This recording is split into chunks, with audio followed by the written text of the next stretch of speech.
دنیا ابھی ابھی سنبھل رہی ہے، معیشتیں سنبھل رہی ہیں، دنیا نے 2 سال کووڈ دیکھا ہے، کیا ہوگا؟ آپ اگر یہ سازش کامیاب ہونے دیں گے تو ملک کا نقصان ہوگا۔ خان کہتا ہے میں نے کہا مجھے اقتدار کی لالچ نہیں ہے کہ آپ سمجھو کہ اقتدار کی لالچ کی وجہ سے کہہ رہا ہوں کہ میرے تخت پر قبضہ ہو جائے گا، میں اس لیے کہہ رہا ہوں کہ ملک برباد ہو جائے گا۔ میرے پاس ثبوت ہے، میں نے بڑی محنت کی ہے، معیشت بڑی مشکل سے سنبھالی ہے، ملک برباد ہو جائے گا، خدا کے لیے ایسا نہ کریں، ملک کے لیے سوچیں۔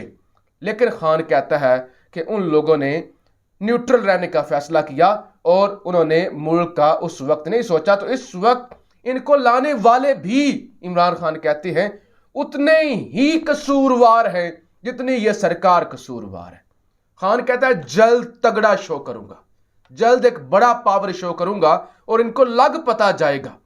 اور خان کہتا ہے مجھے خوف ہے، ملک سری لنکا کی طرف جا رہا ہے، لیکن اب میں ان کو اتنا بڑا سرپرائز دوں گا، ان کو اور ان کے لانے والوں کو لگ پتا جائے گا، ان کو سمجھ آ جائے گی کہ ہمارے ساتھ ہوا کیا ہے اور عوام کے اندر کتنا غصہ ہے اور کتنی زیادہ عوام ان کے خلاف نکل رہی ہے۔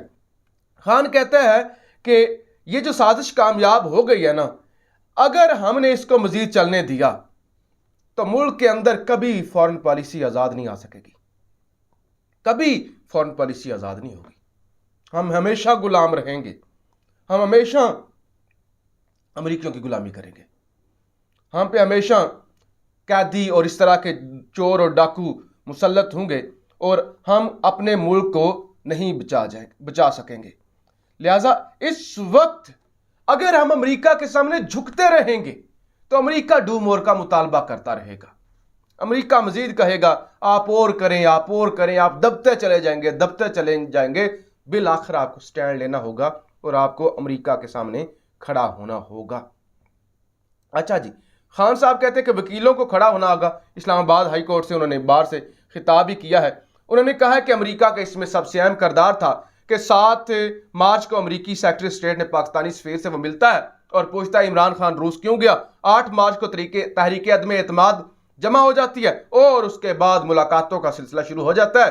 یعنی یہ جو ہیڈ کوارٹر ہے، یعنی اس سازش کا جو ہیڈ کوارٹر ہے وہ امریکی سفارت خانہ ہوتا ہے، وہاں پہ ہمارے جو لوٹے ہیں اور اپوزیشن لیڈر سے ملاقاتیں ہونا شروع ہو جاتی ہیں۔ اور سابق وزیر اعظم نے کہا کہ آج اگر ہم کھڑے نہ ہوئے تو قوم کبھی ہماری فارن پالیسی کامیاب نہیں ہو سکے گی۔ یہ ایک سازش تھی، امریکہ سے بھی دھمکی ملی۔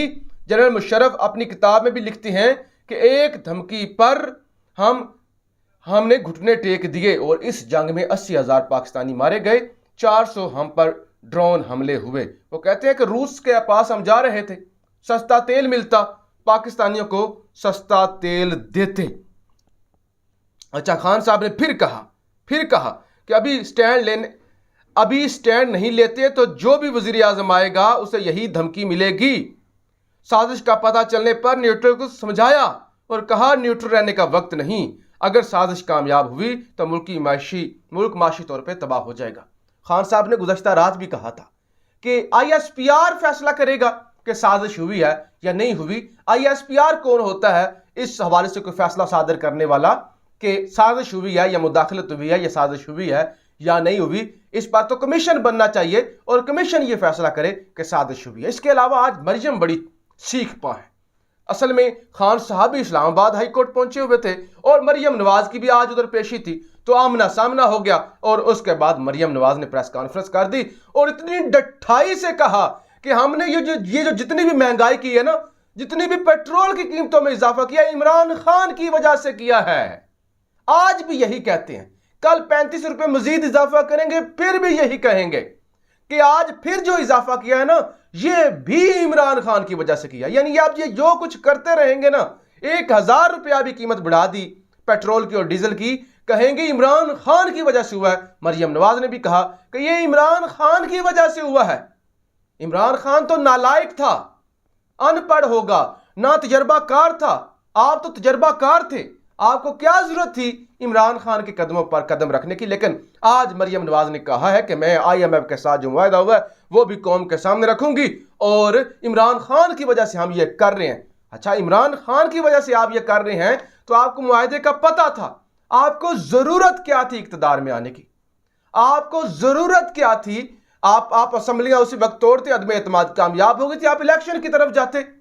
آپ بار بار کہتے ہیں بارودی سرنگیں بارودی سرنگیں، تو آپ کو کس پاگل نے کہا تھا کہ آپ بارودی سرنگوں پر قدم رکھیں؟ تو لہٰذا یہ جی اس وقت ملک کی صورتحال ہے، اور مجھے یہ فکر ہے جس طرح سے P T I, Imran Khan اور اسٹیبلشمنٹ، مقتدر حلقوں کے درمیان جملوں کا تبادلہ اور نفرت اور جنگ جو شدت اختیار کرتی جا رہی ہے، یہ حالات بہتر ہو جائیں گے۔ پی ٹی آئی اور مقتدر حلقوں کے آپس میں سیٹنگ ہو جائے گی، وقت لگے گا، بہتر ہو جائیں گے معاملات۔ لیکن یہ جو نفرت کا بیج بویا جا رہا ہے نا، لوگوں کے دلوں میں نفرت جو بڑھ رہی ہے طاقتور حلقوں کے خلاف یا اسٹیبلشمنٹ کے خلاف، یہ ملک کا نقصان کرے گی۔ اس کو ریکور کرنا پھر مشکل ہو جائے گا۔ تو ابھی آپ سب کو مل کے سوچنا ہوگا کہ آپ نے کیا کرنا ہے۔ پاکستان زندہ باد۔